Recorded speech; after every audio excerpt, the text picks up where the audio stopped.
What it do, YouTube? It's Ty Fatty with the Fatty. Back at y'all with another video, man.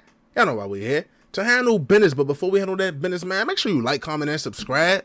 I'm going to say it again, bro. Make sure you like, comment, and subscribe.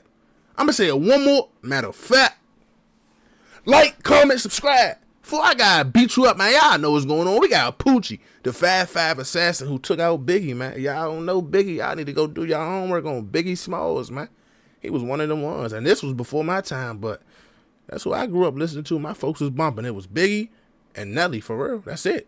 And that's who I came. That's the rap. And Lil Wayne, of course, but you know, Biggie was one of them ones. And that's East Coast. I told y'all as a kid, I wasn't exposed to all the Texas and Cali and Florida. That wasn't me. It was strictly DMV music, Nelly, and really like East New York, for real. That's it, for real. Let's tap in, man, to see how it happened, how it went down, man. Biggie's death shocked the entire rap game, but the story behind the alleged shooter is way crazier. From busting shotguns at his op's mom to allegedly killing one of the greatest rappers of all time, this is the shocking and brutal story of Wardell Poochie Folks. Most of the street dudes involved with the war between the East and West Coast back in the 90s all grew up together in the same hoods. Suge Knight and Keefe D even played football together when they were kids, but that didn't stop Keefe from allegedly trying to kill Suge the night that Tupac was killed. Poochie was different though. He was born in Kentucky but moved to Compton when he was a teenager. Poochie might not have grown up in the West Coast trenches, but it didn't take him long to adapt to the environment and get active in the streets. Back in 1975, Poochie was only 14 years old, but he was already getting a reputation in the hood. One day he got into it with a dude from the area and started throwing hands. Poochie was only around 5 foot 5 inches as an adult, and at 14 he was even smaller. He ended up losing the fade, but he wasn't gonna let it go that easy. Poochie went home, grabbed a shotgun, and got his stepfather and another dude to slide with him on the guy who beat him up. That's crazy. He drove by the op's mom's house, and that's when Poochie stuck the shotgun out the window and let off a shot into the crib. Luckily, nobody was hurt, but Poochie was always ready for smoke and didn't hesitate to up the strap. He started repping the Looters Park Pyros, who were clicked up heavy with the mob Pyros that Suge Knight was affiliated with. Poochie was already terrorizing the streets way before he met Suge Knight, and this next story proves how brutal he really was. Back in 91, a dude named Paris Eugene Reeves and his girlfriend were asleep at their crib when Poochie and his homie Floyd Boyd allegedly broke in and robbed them. This wasn't just a normal break-in though, and what happened next shocked everyone. Poochie and Floyd threatened Paris and his girlfriend at gunpoint, then tied their hands and feet together and taped their mouths shut. That's when they dragged Paris into another room and started beating him. Damn. It was already like a situation out of a horror movie, but it was about to get even worse. When Poochie and Floyd were finished beating Paris, they both upped their straps and shot him to death. Then they walked back into the other room and shot his girlfriend in the head. Luckily, she survived. Damn. What makes the whole thing even more brutal is that there were 4 kids in the house when it went down, and they could hear everything. That's crazy, Reggie bro. Wright Jr. eventually became the head of security for Death Row Records, but back in the day, he was actually working as a cop and even arrested Poochie around 94 after he caught him with drugs and a gun. Poochie already had a rep on his name by the time Suge was starting up Death Row Records. Death Row wasn't like any other label in the game though. On the outside, it looked like a successful music company, but all the money and deals were made with brutal violence. Suge allegedly threatened to kill Eazy-E's mom just to get him to release Dr. Dre from his contract with Ruthless Records. And there were all kinds of shocking stories behind how he ran the label. One of the first things Suge allegedly did in the industry was dangle Vanilla Ice over a hotel balcony to get him to sign over the royalties for the track Ice Ice Baby.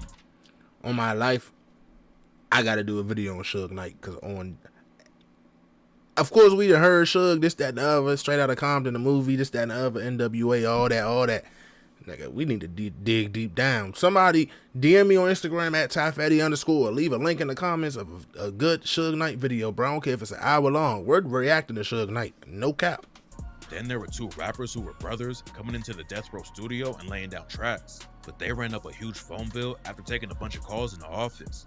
Someone at Death Row told Suge about how much money they were having to pay for the phones. So Suge went down to the studio and found one of the rappers in the middle of a call.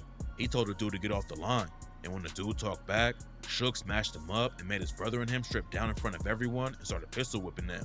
Everyone knew that Death Row was making money and liked to keep street dudes around, so one of Poochie's homies linked him up with Suge, and that's when he allegedly became one of Suge's top shooters. According to Detective Greg Kading, back in 95, Suge was having issues with a rapper from the Bounty Hunter Bloods named William Ratcliffe. The Bounty Hunter Bloods are one of the most notorious sets in the area, and their war with the Grape Street Watts Crips is one of the bloodiest beats in LA history. They were also hired by celebrities for protection, and Rat even worked with Muhammad Ali. In his book about the case, Kading claimed that Rat was trying to pressure Suge into signing him to death row. Rat had been asking him about it for months, and when Suge wouldn't give in, he decided to handle it a different way. Rat allegedly rolled up on him with 10 other bounty hunters and cornered Suge in the bathroom, and that's when Suge allegedly gave Poochie the order to take him out. Suge left the spot and called up Poochie to meet him at the Death Row Studios. He allegedly told Poochie he wanted Rat to be taken care of, and the very next day, Rat was shot and killed in the middle of the street. Damn. After it went down, Suge allegedly talked to someone about Poochie and said, "Fuck around, that's how I wanted to do it." Death Row was known for having a lot of street dudes around, but Poochie was different. Everyone else would show up in the studio to party and chill, but Poochie was like an assassin that only came in when Suge needed him to handle the situation. Danny Boy is an artist who was with Death Row back then, and during an interview he talks about how scary Poochie really was. Danny Boy says that even though Poochie was a small guy, you could just tell he wasn't the guy to mess around with. Poochie wasn't loud and aggressive at all, but Danny Boy says everyone knew he was ice cold. Poochie and him would talk sometimes when they ran into each other at Death Row, but Danny never really felt comfortable around him because he knew how brutal Poochie was. At the same time, Suge and Death Row's war with the East Coast was going to a whole new level. After he called out Diddy at the Source Awards in '95, it split the rap game in half and bodies started dropping on both sides. When Tupac linked up with Death Row, it was a massive win for the label, and he started putting crazy pressure on Diddy, Biggie, and the rest of the East Coast in the booth. Keefy D just got booked for killing Tupac in Las Vegas, and he claims that Diddy put the hit out on them after Pac dropped the track Hit 'Em Up. Tupac's death sparked a huge crime wave in Compton. Damn. The city was already deadly, but after he was killed, there were 11 shootings and 3 murders in just the first 10 days. Suge allegedly knew that Keefy D and his Southside Crip homies were the ones who killed Pac and almost took him out too, so he allegedly put a $100K bounty on Keefy's head. Nobody was safe back then, and Keefy told DJ Vlad that he sent a shooter dressed up in a UPS outfit to Suge's office at Death Row. Suge was allegedly gone that day, but if Suge had opened the door that day, he probably would have died before he allegedly told Poochie to kill Biggie. Biggie knew that he had an even bigger target on his back after Pac died, but he still went out to LA to promote his second album that was about to drop. While he was on the radio talking about the record, he told everyone that he even hired a security team to watch his back because of how wild and dangerous the beef was getting. Biggie's last stop was supposed to be the Soul Train Music Awards on March 7th, and in the morning after the awards, the plan was to fly over to London and do some press there. Instead of hopping on the plane though, Biggie stayed in LA and went to an after party at a car museum, and that's the decision that got him killed. Damn. Biggie, Diddy, and the rest of the Bad Boy Records crew decided to leave the party around midnight. Diddy and some other Bad Boy affiliates hopped in an SUV, then Biggie and the rest of the crew got in another car right behind them. Even though they were in op territory surrounded by potential killers, nobody in the Bad Boy crew made sure Biggie had a clear way out. When they pulled out of the party, the street was packed, and Biggie's whip had to stop at a red light while Diddy and his people drove off. While Biggie was at the light, a Chevy Impala rolled up and the driver started busting at Biggie's whip. He got hit 4 times in his heart, liver, colon, and lungs. Damn. The damage was too much for anyone to do anything about, and Biggie was tragically pronounced dead later that night. After Biggie was killed, people immediately started connecting Suge to the hit. Tupac had just been shot 6 months before, and Suge allegedly wanted to kill Biggie as payback for what went down in Las Vegas. But before we get into why Poochie was the shooter, we gotta break down what everyone was saying back then. Am I the only one hearing this? Y'all gotta have the same. This shit crazy. Bruh. It's crazy because it don't really be nothing that happen like this, like, nowadays, bruh. Like, you know, like, it be beef, rap beef, this, that, and the other, but it don't escalate to where, you know, like this. Or it might be a robbery gone bad, for example, PNB Rock, for example, Pop Smoke.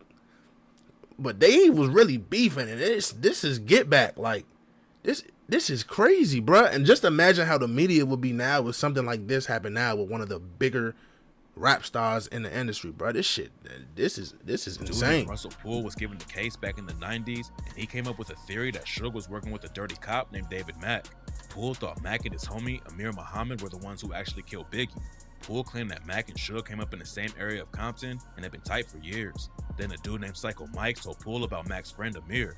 At first, it looked like Poole was about to solve the case in no time, but then news came out that Psycho Mike had severe mental health issues and couldn't even identify Amir Muhammad. Amir is actually working in real estate and might not have been involved at all, but David Mack was definitely capable of taking out Biggie. He's one of the most crooked cops in LA, and his entire story is wild. A couple years before Biggie was killed, Mac and his partner, Rafael Perez, were in a crazy situation with a drug dealer, and Mac ended up killing the dude. The city gave Mac an award for heroism, but then everyone found out that Mac and Perez planted a gun on the dealer and were capping about the whole story. Then just a couple months after Biggie died, Mac's girlfriend got a job at the Bank of America, and the two of them were planning to steal $700,000. They probably could have pulled it off, but then Mac's girlfriend flipped on him, and he went down for 14 years in prison. For a long time, most people thought that Mac and Suge were the ones who planned the Biggie hit. But in 2006, another detective named Greg Kading got put on the case and came up with a way different story. And this one includes Suge's main shooter, Poochie. When Big got killed, Suge was already behind bars for putting hands on Orlando Anderson in Vegas the night that Pac got killed. According to Kading, Suge used his girlfriend, Teresa Swan, to get in touch with Poochie, and that's how he ordered the hit. Swan was terrified to talk to the cops, but when the LAPD and FBI brought her in for questioning back in 2009, she told him everything. While Suge was locked up, she acted like she was his lawyer's assistant. Then the lawyer would leave the room so they could talk in private. The jail isn't allowed to record meetings between suspects and their legal team, so Suge was able to tell her exactly what to do. After Swan started working with the feds, they put a wire on her and had her meet up with Suge. When she went to see him, Suge didn't say anything they could use against him. Suge allegedly paid Poochie around $13K to kill Biggie, and he did exactly what he was supposed to. Kading wrote a whole book about Pac and Biggie's murders and included what Reggie Wright Jr. told him when they brought him in for questioning. Reggie told him that Poochie wasn't like everyone else at death row. He talks about how Poochie only showed up when Suge needed him. Then he dropped a bombshell piece of evidence. According to Reggie, Suge bought Poochie a brand new Chevy Impala for all the work he was doing, which was the exact car used by whoever killed Biggie. Kading thinks he solved the case, but he was never able to prove the theory because Poochie was already dead by the time he started investigating him. Back in 2000, Poochie almost died when his homie's whip got shot up while he was with him. After Death Row fell apart and Suge kept going in and out of prison, Poochie allegedly went back to just running things with the Looters Park crew, and one of their ops tried to take him out. Poochie made it out alive, but then 3 years later, he was riding his motorcycle down the streets when someone pulled up behind him and dumped 10 rounds from an AK right into his back. Damn. Nobody was ever booked for it, but two writers who covered the case named Tim Brennan and Robert Ladd claimed that a Fruittown Piru named Lil Rod is the one who ordered the hit. Mob James is an OG from the Mob Pirus, and he said everyone already knew that Poochie was a killer before Kading ever mentioned his name. Was Poochie known as a shooter? Yeah. Yeah. He was a hitter for real, for real. He told DJ Vlad that nobody was gonna go around saying Poochie did it out loud, but at the end of the day, it was pretty much an open secret. Reggie Wright Jr. also talked to DJ Vlad about it, and he said that he believes Greg Kading was completely right about how it all went down. Most people think Poochie's the one who pulled the trigger on Biggie, but there's one important dude in the case who says that's not what happened. Gene Deal was Diddy's bodyguard back then, and he still claims that Amir Muhammad was the shooter. According to him, a witness saw Amir walking down the street wearing a blue suit with a blue bow tie before Biggie got shot, and people who saw the shooting go down said that the gunman was wearing the same outfit. Deal claims that Amir was affiliated with the Nation of Islam, and that's why nobody really wanted to treat him like a suspect. He also said that a witness described the shooter as a dude who was over 6 feet tall, and Poochie was only 5'5". For a long time, it looked like Biggie's murder would never be officially closed, but now everything has changed. Keefe D was booked for killing Tupac, and there's no telling what kind of new evidence is gonna come up. The cops raided his house and brought out hard drives, photos, and other stuff to use in the case. And now we might finally get some real answers about what went down the night Biggie died. This shit Keefe's already worked crazy, with the bro. cops before and told him about being involved with Pac's murder so he could skate on some massive drug charges. But obviously there's more to the story going on behind the scenes, and they found something big against him. Kading already thought that Diddy was the one who ordered the hit on Tupac, and Suge clapped back by getting Biggie killed. And now that the case is finally going to trial, both of their murders could end up getting solved almost 30 years later. Bruh, this one of the craziest videos I did in a long time, bruh. Like, bruh, this shit seemed like a movie. Like, there's no way this is real, right? This is real life, though, y'all. Like, just imagine with Instagram, Twitter, the news, everything, the media we got now, if all this transpires, bruh, all the conspiracy theory, bruh. Poochie.